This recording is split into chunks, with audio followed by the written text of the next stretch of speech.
Assalamualaikum dan salam sejahtera kepada semua pendengar setia Pendidikan Masa Kini. Saya Alicia Dan saya Natasha. dan hari ini kita akan berbincang mengenai satu topik yang sangat penting dalam kehidupan hari ini, iaitu pendistalan di sekolah rendah.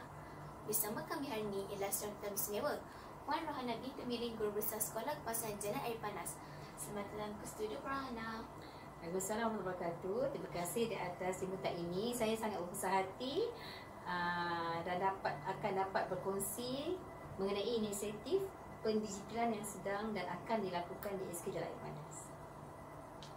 Baiklah Puan, soalan pertama saya, sejauh manakah pendigitalan telah diterapkan di Sekolah Kebangsaan Jalan Air Panas?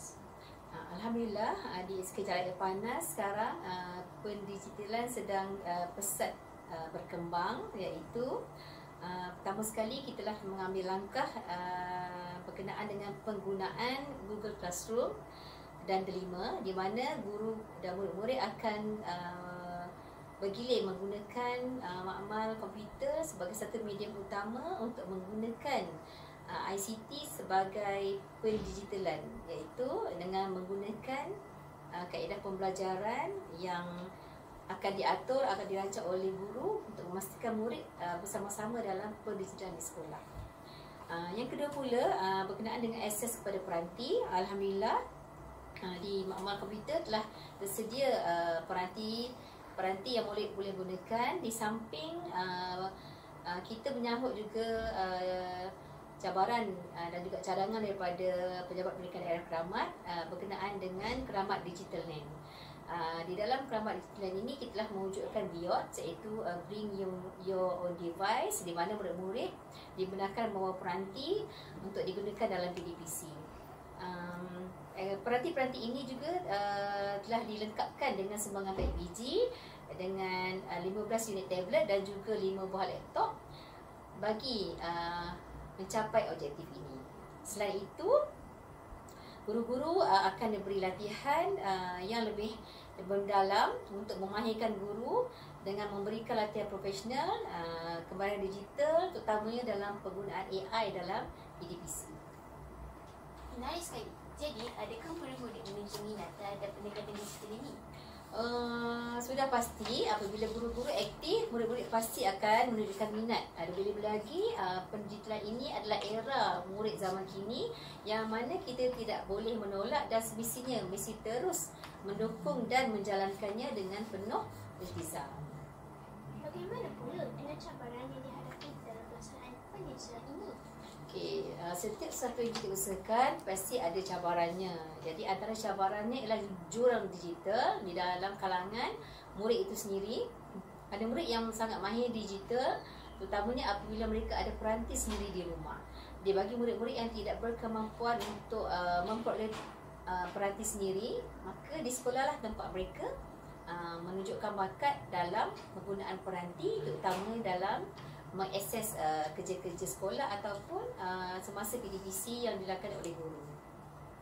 Selain daripada itu, tahap literasi digital juga kita perlu beri perhatian kepada ibu bapa.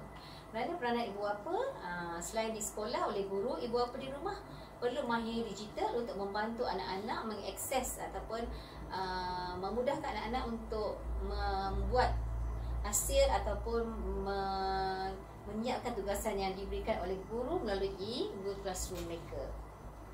Anak-anak juga perlu kita beri pendedahan berkenaan dengan keselamatan cyber. Di dalam dunia cyber kini, maklumat diperoleh tanpa batasan. Jadi, keselamatan cyber ataupun kesedaran anak-anak perlu diberi supaya dapat menjaga keselamatan mereka dalam memilih bahan terutamanya dan melihat video-video yang positif dan memberi impak kepada diri kita.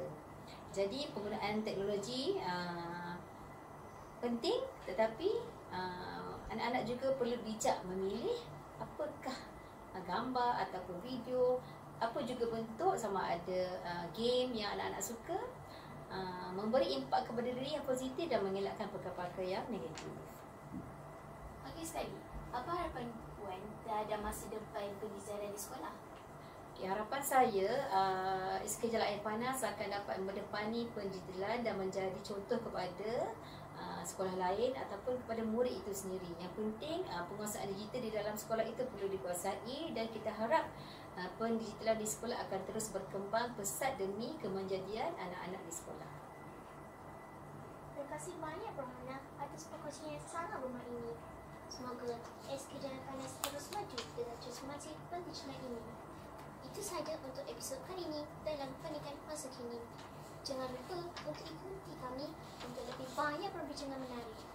Sekian, terima kasih dan Assalamualaikum.